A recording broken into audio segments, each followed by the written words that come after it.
Hey friends, thank you so much for tuning in. In today's episode, I'm going to be speaking with Baur. I chose Gene because of his long-term work for animals, including the revolutionary idea to start a sanctuary for rescued farm animals. As Farm Sanctuary's president and co-founder, Baur has been hailed as the conscience of the food movement by Time magazine. A pioneer in undercover investigations in farm animal rescue, Gene has visited hundreds of farms, stockyards, and slaughterhouses, documenting deplorable conditions. His pictures and videos exposing factory farming cruelties have aired nationally and internationally, educating millions about the plight of modern farm animals, and his rescue work inspired an international farm sanctuary movement. I'm really excited about this one, so without further ado, here's our conversation. So Gene, considering that back in the day in the 1980s when you started Farm Sanctuary, there wasn't even the concept of a sanctuary for rescued farm animals. So you are truly the OG of farm animal sanctuaries. So how did you even get the idea to start a sanctuary for rescued farm animals? A lot of the work that Farm Sanctuary did and what sort of inspired us was similar work for cats and dogs, shelters where these individuals are rescued from abusive situations, given a safe place. And our Adopt a Farm Animal program came out of programs like children protection efforts, right? Adopt a kid. We said adopt a farm animal. So the work that we did sort of builds on different forms of charitable work, advocacy work that had already been happening. So beyond just the value to the animals themselves who are rescued and find their way to Farm Sanctuary, what value do you find that animal sanctuaries bring to the overall animal protection movement? In addition to helping individuals escape the factory farming system, I think another really important role of farm sanctuaries is to model a different kind of relationship with cows and pigs and chickens and turkeys and individuals who most human beings grow up seeing as commodities, seeing as edible things. So sanctuaries present a different kind of model. And human beings are social animals. It's people see, people do. So if people see other people seeing cows and pigs and treating cows and pigs and other farm animals as individuals, as our companions, as our friends, not our food, I think that model tends to rub off. So sanctuaries model a new kind of relationship with other animals, and they're a place where vegan is normal. And there are not enough places like that. And so it is a place where vegans and people who care about animals can go and kind of have their sort of heart and soul restored. And it's also a place where people who are not vegan to visit and to learn and to be immersed in a different kind of sanctuary space, as opposed to the fast food factory farming world that most of us occupy most of the time. So it's an escape from factory farming for the animals and for humans.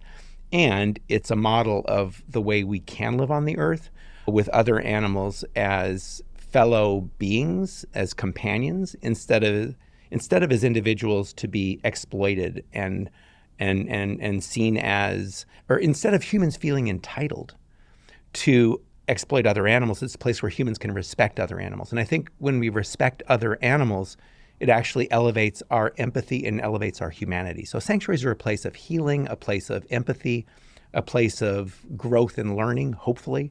That's the intention, at least. So Gene, I know that you probably have hundreds and hundreds, probably thousands of amazing stories over the course of your life where you've had amazing animal rescues and you've brought animals back from the brink. I would love if you could share one or two stories that really had an impact on you. One of the stories I really like telling is of Opie, who is a calf that I found left for dead at the stockyard on the day he was born. He was an unwanted male born on a dairy farm. He was sent to the stockyard so young that he was still wet from afterbirth. It was a freezing day, and he was dying of hypothermia, left in an alleyway. And so I went up to a stockyard worker and I said, "What's happening with this calf?" And he said, "I have to bury him later today," matter-of-factly. And I said, "Well, what if I take him off your hands?" He said, "Sure, go ahead." It's basically making his job easier. He didn't have to now deal with his dead body.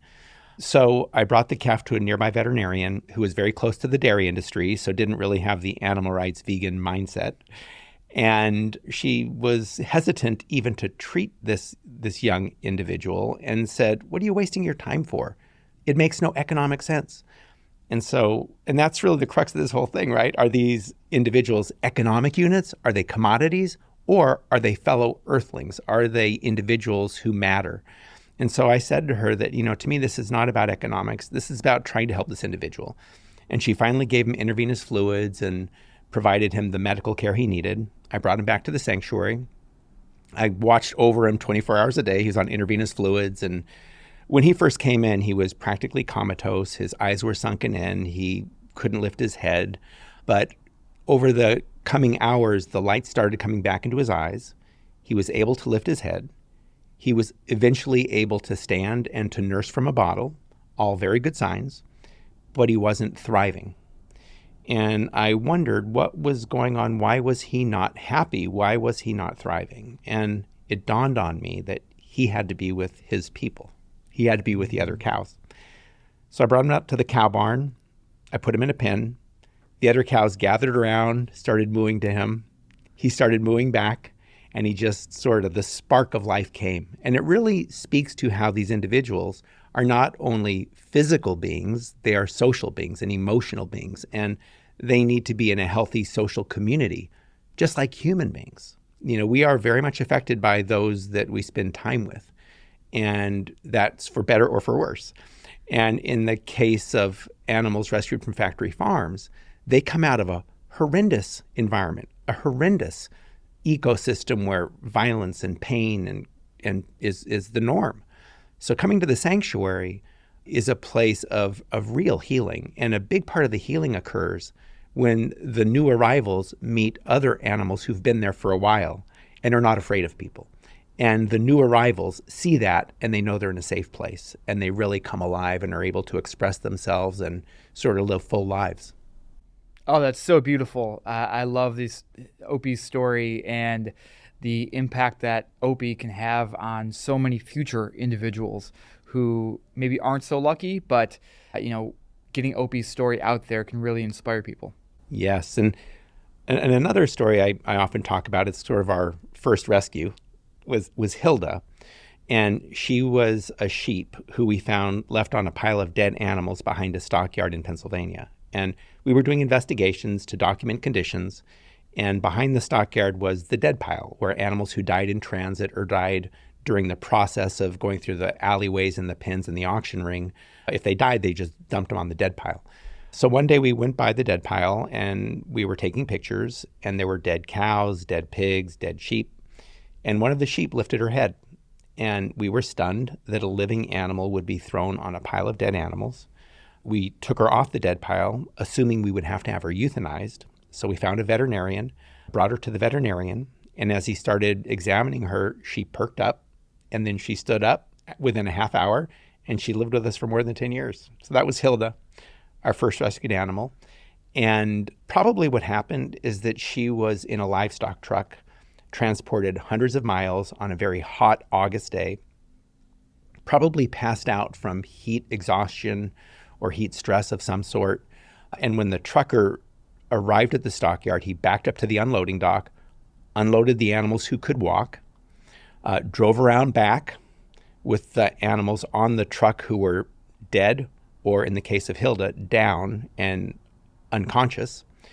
And then he just unloaded them and threw them onto the dead pile. So there were dead sheep there, and Hilda was there. And this trucker probably assumed she was dead. And so when we came by and she lifted her head, she was clearly alive. And it was beautiful to watch her recover and to live a long life at the sanctuary. And Hilda was always very shy. She was not really big about coming up to people. But she had a good friend, Jellybean, who was much more outgoing. And Jellybean sort of helped Hilda stretch her comfort zone, because Jellybean would come up and then Hilda would kind of slowly approach you. There was one time when Hilda was very friendly with me that was sort of out of character. And it turns out that she was in heat. And so she kept nuzzling up to my leg. And It was pretty funny. So there are some interesting things about other animals who have various qualities, like humans have various qualities, whether physical or emotional or otherwise.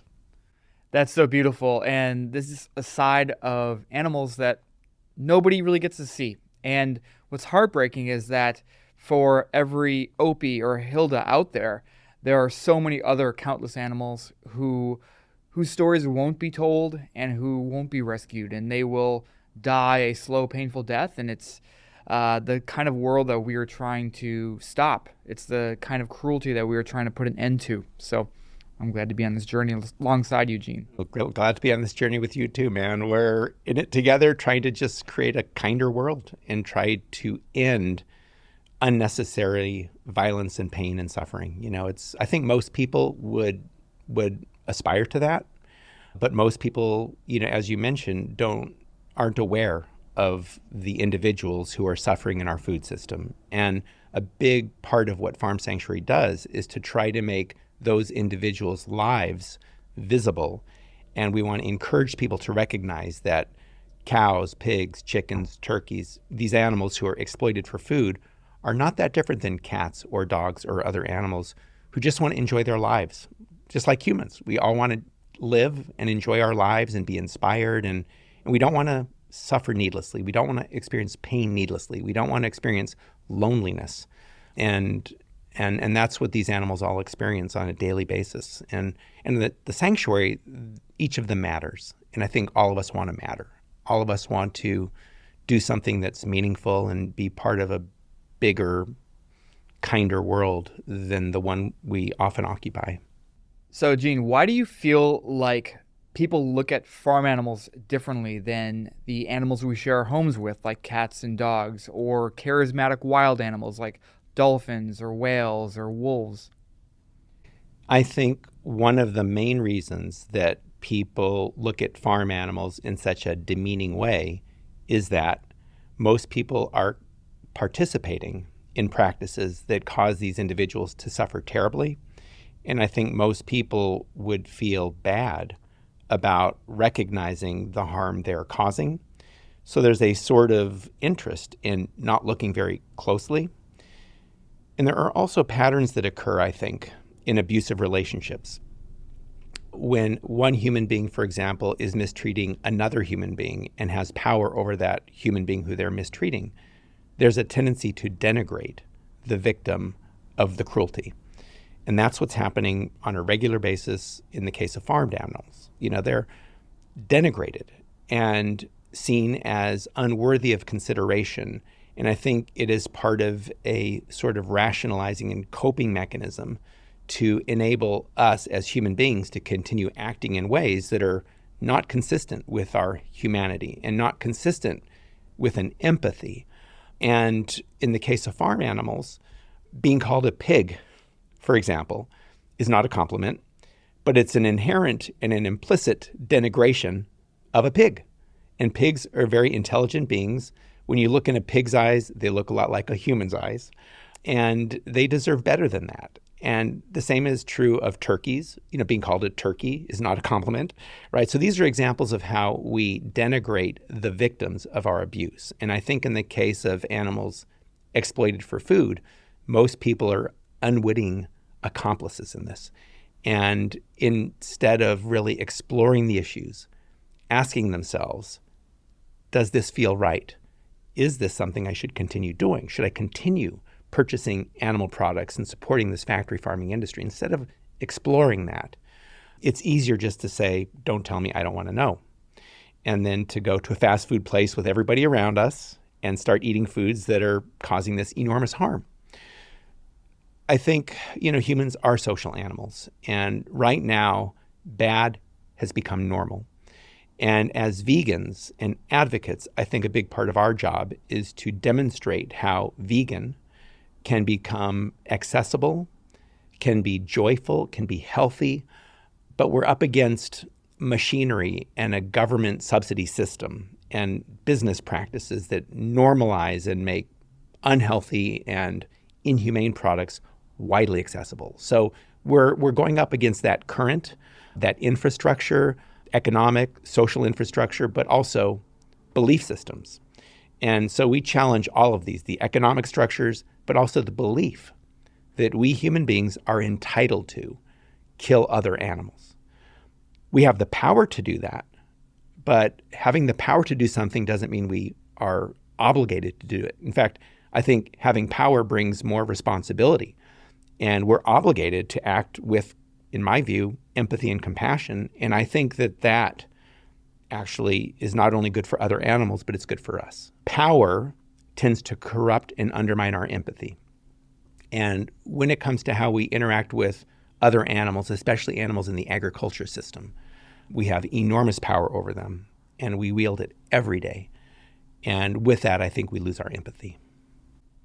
Speaking of power, how do you feel that big ag and the animal agriculture industry has such a successful track record in hiding the truth from consumers? Because I, like you, feel like the vast majority of people really understood the horrors that farm animals face, that many people would make more compassionate choices.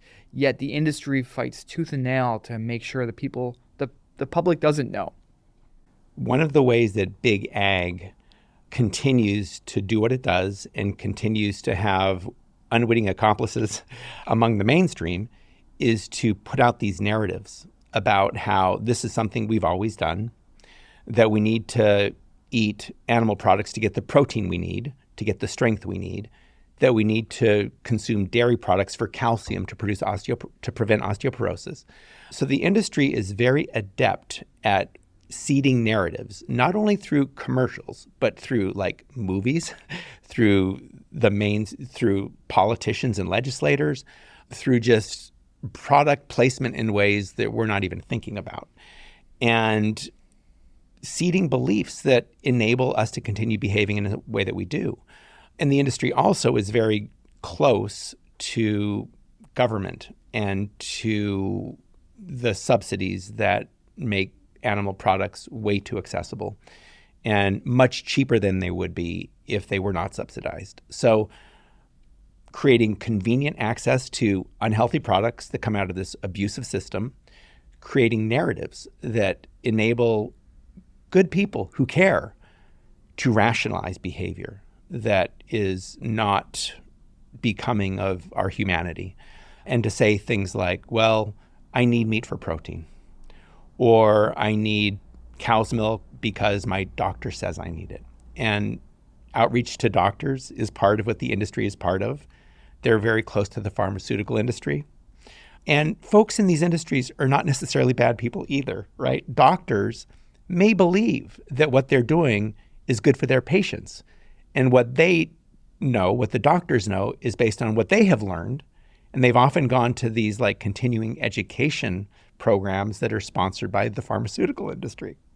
So you have this industry and this network of influence that is oftentimes very invisible. And you have doctors who are well-meaning, giving advice that is not always the best advice, and it's not the best informed advice. It's informed by particular interests who want to maintain the status quo. And I think that most people are humane.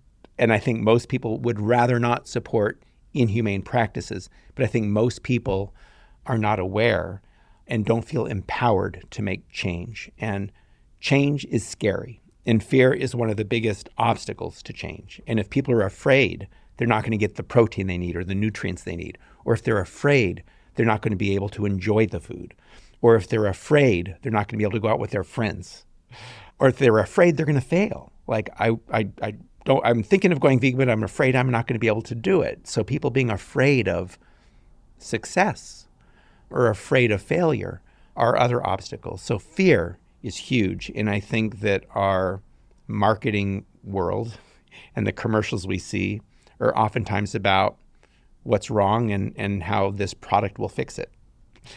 But in fact, the good news is there's a very easy thing all of us can do to address many of this world's problems, including the climate crisis, the loss of biodiversity, ecosystem destruction, habitat destruction, our own health and well-being, immense violence and suffering that's not necessary, injustice. People who work in these places and live near these factory farms suffer the most, or people who live in environments where they don't have access to healthy food. So this is an industry that is one predicated on extraction, exploitation, and oppression. And most people, I think, when they explore it, wouldn't feel good about it. And so the industry doesn't want people thinking about it, which is why they pass ag-gag laws to make it illegal to talk about these things and expose these things. When Oprah had Howard Lyman on her show and talked about mad cow disease and some unsavory industry practices like feeding dead cows to living cows, she was sued by the cattlemen. So the industry is very active in shaping the narrative, and they don't want people questioning their irresponsible practices, and they take aggressive action to prevent it. So what strategies have you found over the years that really are successful in raising awareness about the ways that farm animals are being abused and to try and push the world closer to that vegan world that we want to see? We're constantly honing our strategies and learning as we go. How do we reach people and touch people and inspire change is fundamentally what we're trying to figure out. And I think change occurs both through personal consciousness and attitudinal change and through convenience and structural change. And we're working on both. At Farm Sanctuary, we are more, I think, focused on the consciousness change and inspiring individuals to make food choices and live in a way that's better aligned with their values and their interests, connecting people with animals who've come out of the factory farming system, telling the stories of those animals, oftentimes elicits an empathy that can create amazing change. But oftentimes people just do what's easy and in front of them. And so we also need to work to shift the billions of dollars of government subsidies that are enabling our factory farming system towards a plant-based food system that is healthier for animals, people, and the planet. And I think part of this is making healthy plant foods accessible, especially in areas where it's not accessible. There are urban areas where there are empty lots that can be used, and in some cases are being used, to grow produce. That's a very positive way to give people access to food in their areas and also provide jobs in some cases. There's an activist in LA who says growing your own food is like printing your own money. And I totally agree with this. So a big part of this is connecting people to agency and access to healthy food instead of depending on the fast food place or depending on the grocery store, creating agency and opportunity. And in the food space, we have enormous opportunities. People who work in agriculture, who work on produce farms and on factory farms, those workers could become entrepreneurs. There's this food not lawns movement that I get very excited about. In this country, we have more land in lawns than we use to grow fruits and vegetables. Could you imagine if those lawns, or a portion of those lawns, were turned into growing fruits and vegetables? And then the gardeners, who are right now just coming in and mowing the lawns and putting down fertilizer, actually become gardeners. That becomes more skilled labor. They start doing landscaping and growing produce and food. And then say you have a neighborhood where this is happening. You can have now a farmer's market, and you'll probably have excess and abundance. Now you can sell this food to people in the community or make it accessible for free to people who need it. So we have resources that are being very unwisely used right now. And at Farm Sanctuary, we're taking a resource-based approach to system change. So resources are things like land. How are we using the land? In the US, 10 times more land goes to animal agriculture versus plant-based. We could feed more people with less land, fewer resources by shifting that land and other resources to growing plants for people to eat instead of crops for animals to eat. Government subsidies, another enormous asset that's currently being misused to enable and further entrench factory farming, including with programs that sound like they're green, climate-friendly agriculture. One of the projects that is being supported are these methane digesters at factory farms. So at a factory farm, you have hundreds of thousands of animals, oftentimes raised in confined spaces, who generate enormous amounts of manure. This manure is sometimes stored in manure lagoons, liquid waste, which emits methane into the air. And so this is a climate problem. And so the best way to solve this is to stop raising animals for food and stop growing crops and using all the energy and emitting all the gases that are part of that. That's the best solution. But instead, the industry, again, talking about narratives, focus on methane in the manure lagoon. Let's focus on that. Let's be very reductive. And let's get hundreds of millions of dollars to fix that. And so they're getting hundreds of millions of dollars to capture the methane on the manure lagoon, and then they market it as green energy. But this is now building more infrastructure that incentivizes more manure lagoons to feed the energy grid. It's inefficient, it's costly, and it's further entrenching an industry, and doing so with a greenwash. So that's an example of the kind of things that are happening, and we need to take those hundreds of millions of dollars away from methane digesters and to invest those in local communities to grow plant foods, to support farmers to transition out of dairy farming, for example. There are many dairy farmers who are struggling, and they're going to go out of business. And the big dairies tend to take them over. If we can create pathways for those dairy farmers who are struggling, and for the next generation of farmers to stay on the land, to grow produce, to potentially do ecotourism, agritourism, where people do farm stays and they learn about food and maybe learn skills about growing food, and they go back to their community and have a lawn and turn it into a garden. So there are opportunities to leverage and utilize assets, land, government programs, labor, people's time more wisely to nourish ourselves without harming the planet or other animals. And so this resource-based approach to system change is something that I'm very excited about. We're really now starting to lean into it when we're looking at policies. And also on our farms, we want to model it.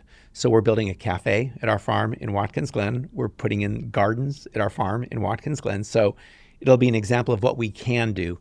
And eventually, we could potentially have farm apprenticeships. We could be working with people in urban settings and suburban settings to learn farming skills, and in rural areas as well.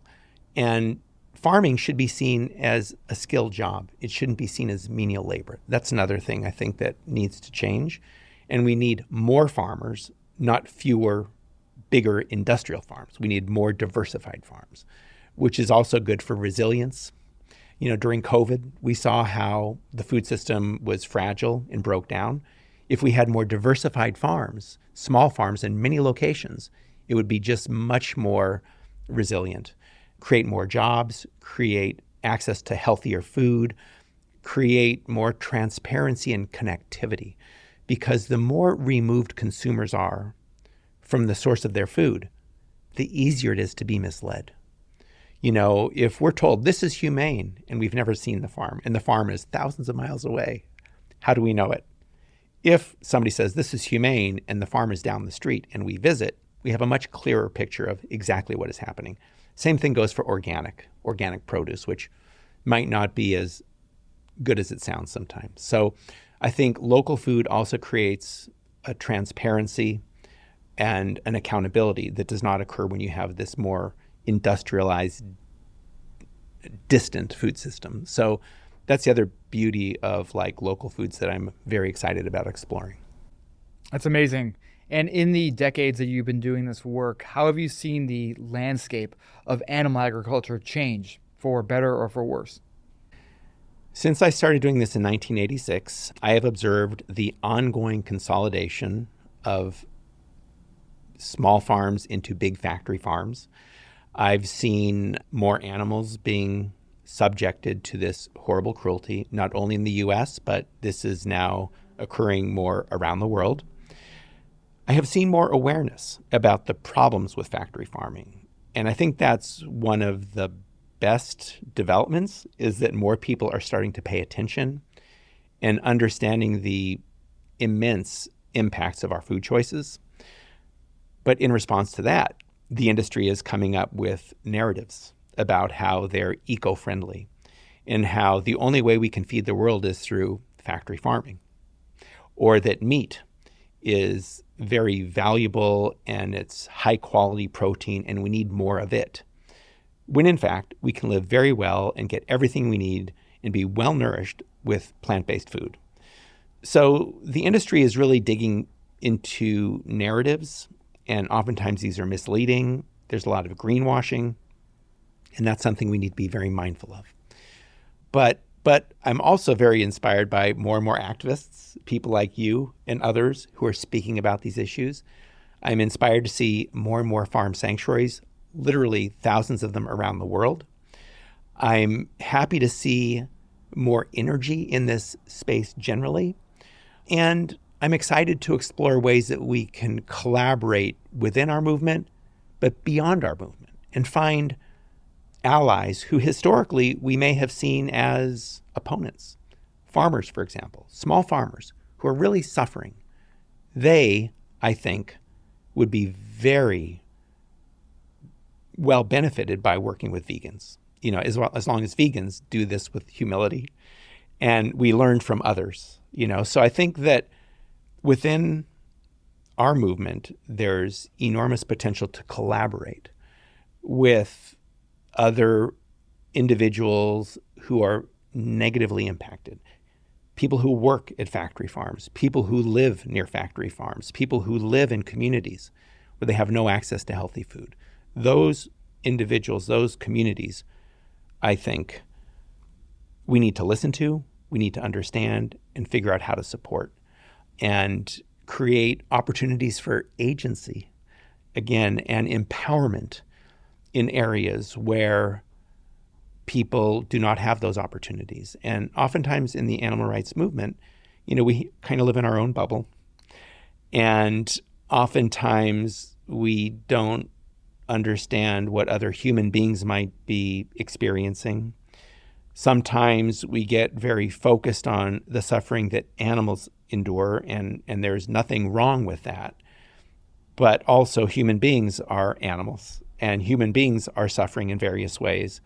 And we need to be empathetic to what different folks in different environments are able to do or not do, and what access to opportunities exist in certain areas or not.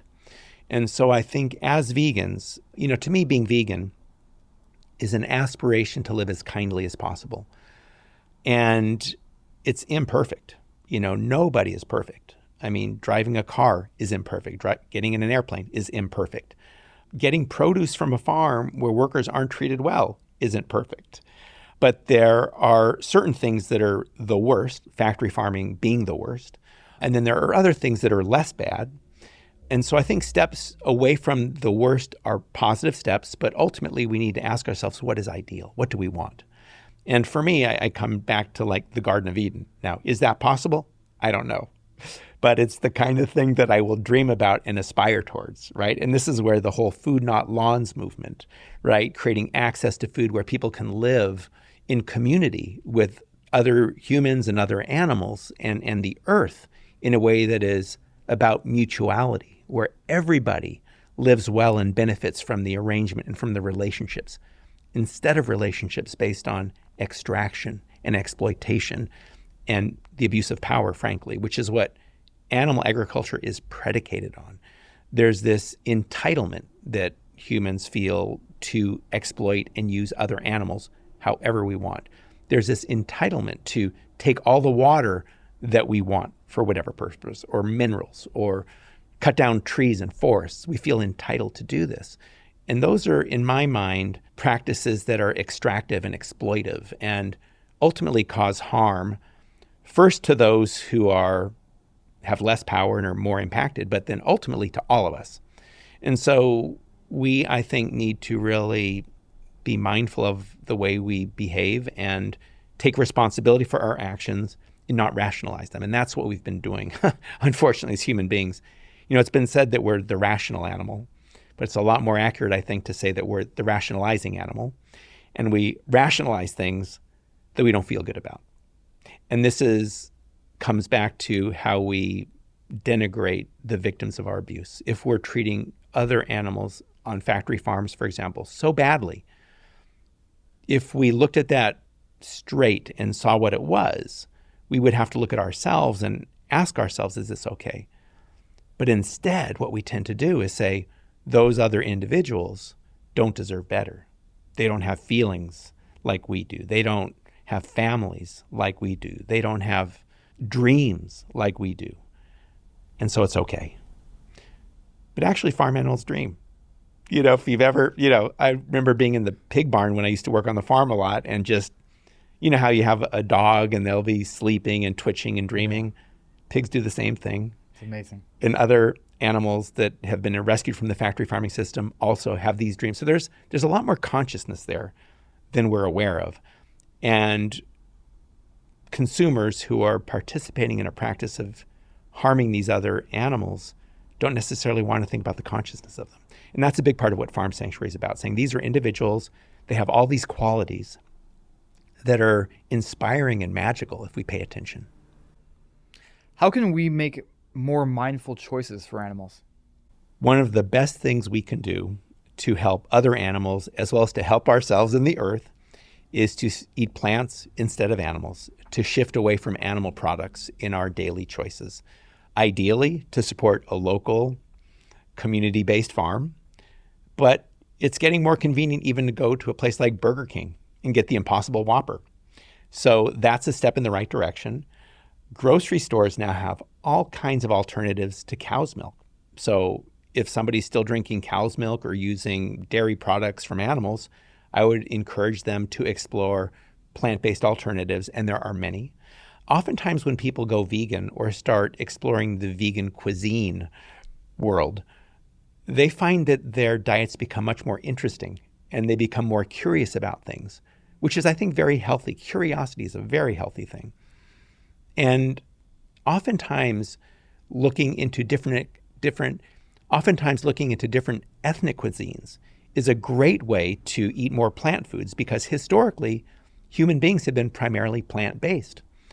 Raising animals for food requires enormous amounts of resources. So historically, it's only been the wealthy and the elite and the powerful who've eaten a lot of meat. And most ethnic food tends to be more plant-based. So if you go get Indian food or Thai food or Ethiopian food or Mexican food, it tends to be primarily plant-based. Unfortunately, as cultures and countries become wealthier and more powerful, there's been a tendency to eat more animal products, which is a reflection of power. And it seems to me that that is sort of the crux of a lot of this, is what is our relationship with other animals? And when we have power, what is our responsibility? And unfortunately, human beings have not been very good at being humble when we have power. We tend to lose our empathy. How do you see the future of food?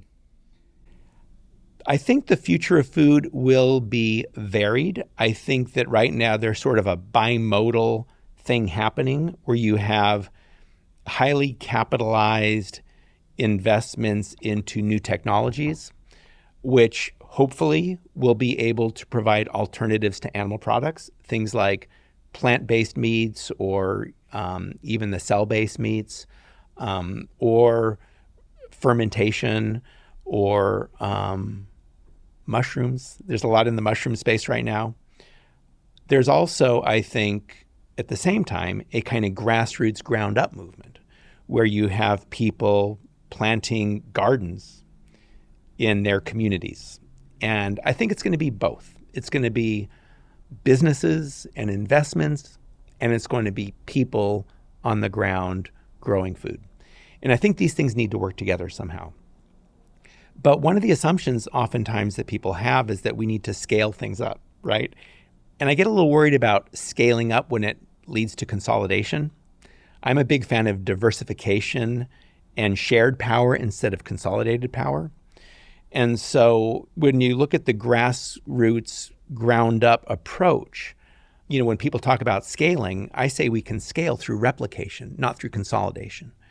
And during World War II in the US, we grew 40% of our produce in victory gardens. that ramped up very quickly. So we can produce an awful lot. And there are sometimes assumptions about how we need industrial production to feed the world. I think industrial production can play a role, but it's not the only way. And so I'm very much a both and then plus more, there's probably things we're not even thinking about. But there's, I think, a diversified approach to system change, to the way we nourish ourselves. And I think a lot of it will be kind of place-based, culturally oriented. So I think a diversified approach is the thing that makes the most sense to me. For anyone who's been inspired by your stories of animal rescue, like of Hilda and of Opie and of your long illustrious work in the animal advocacy field, how can people get involved in your work and how can people take action for animals? For anybody who wants to get involved with Farm Sanctuary, please check out our website, farmsanctuary.org. We have social media, Farm Sanctuary does. I also have my own social media, so check in on those. Visit our sanctuaries. We have sanctuaries in upstate New York. We have one just outside of Los Angeles. And if you're not in those areas, there are farm sanctuaries in many other parts of the country and many other parts of the world. Visit those locations. Support vegan businesses or support vegan options at non-vegan businesses. Each day when we spend our dollars, we're voting for something. So be mindful of how we spend our dollars. And maybe step back from the consumerism and materialism world a little bit. There's these buy nothing programs that I think are wonderful. Like in communities, instead of buying stuff, you just go online and say, does anybody have a dish, or does anybody have a whatever the thing is? And oftentimes people have these things and they're not using them and they give them away. That's so much better than buying new things that have required more of the earth to be harmed, to have things taken from the earth. And there's so much stuff we're creating that now is in these huge garbage heaps, filling up the oceans and filling up the land. So moving away from consumerism, I think, is very important. But when a person shifts away from eating animal products to eating more plant products, inherently, they're requiring fewer resources and having a lighter footprint on the earth. And I think whatever each of us can do to have a lighter footprint, whether it's through our diet or our consumer choices, are all positive things. And connecting with communities who are aligned with your own values and your own humanity, visiting sanctuaries, getting involved with animal groups, getting involved with local community groups, whether they're vegan or otherwise. Get involved in your community and show up. Speak out about what you see that is, if you see something, say something, whether it's problematic or beautiful. Elevate the good stuff, challenge the bad stuff.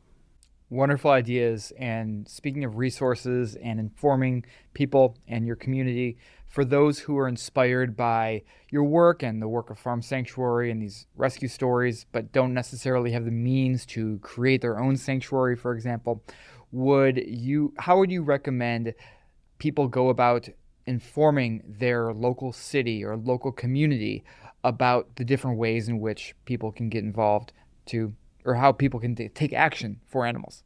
I think one of the most important things people can do is to be active in their communities, to learn what is happening if there's certain problems, for example, or certain cruelties that have been normalized.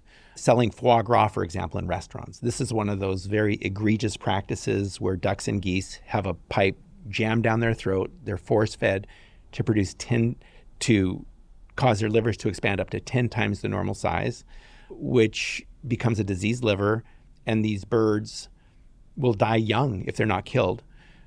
So foie gras, it means fatty liver. It's this luxury item that's very expensive and very cruel. People, if there are restaurants in their area selling foie gras, they can speak to the restaurants and encourage them not to sell foie gras. If there are restaurants selling other egregiously cruel products, they can express their concerns about this. And in some cases, there are campaigns to end some of these cruel practices. And I would encourage people to get involved in those. But you can also, go to the local library and donate books that are sympathetic to these issues. Check out books that are sympathetic to these issues. Tell people about books and other information that's available. Tell people about online resources. Tell people about films that perhaps you've seen that have been inspiring. Share what you've learned. And people can do this in different ways, whether it's by speaking out against foie gras or other cruel products, or inspiring people with yummy vegan recipes, or, when you go to social events, whether at work or at church or other social groups, bring vegan food and make sure it's tasty. Sometimes it might be cupcakes, but depending on who the audience is, it could be very healthy too. And different audiences will kind of respond to different foods. Some people will love the cupcakes. Some people won't want cupcakes. They want something healthier. So it really depends, being mindful of your audience. And ultimately, a big part of it is trying to be helpful and provide information that is relevant. So for many animal rights people, we want people to see what is happening to other animals and say, this is wrong. It shouldn't happen. And you can make a difference. For some people, they might be more worried about the climate. So I think we can talk about the climate and foods that we can consume that will benefit the climate, and foods that we consume that are harmful to the climate. So if that's relevant to somebody, I think that's an important message. If somebody's worried about their health, I think there's an awful lot of helpful information that we can provide to people about lowering their cholesterol, about eating foods that improve their health. Refer people to doctors and books and resources that are useful and will genuinely benefit them. I think for me, that's a huge part of it, is just this empathy for non-human animals and also for human animals whose practices some vegans might not be happy about, but who might be receptive to information that would allow them to live in more alignment with their own values and their own interests. And I think, being active in our community and being helpful and supportive of positive steps, calling out the bad stuff, but really digging into what we can do, empowering people to make choices that are better and healthier and feel better from a compassion standpoint. Instead of saying, don't tell me, I don't want to know.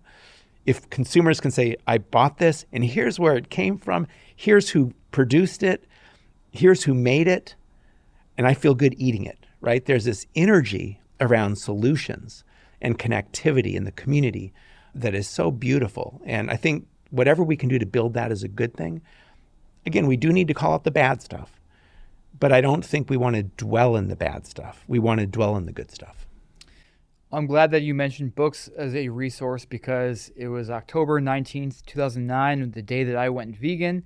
And I think it was October 20th, 2009, the day after, I started reading this amazing book called Farm Sanctuary by you. And it made such an impact on me. And while I'd already felt super inspired to go vegan and wanted to stay vegan, the amazing stories that you told through your book is one of the things that really made me feel like, okay, I'm in this for the long haul. So I want to say thank you, Gene, for your contributions to the movement and to me personally.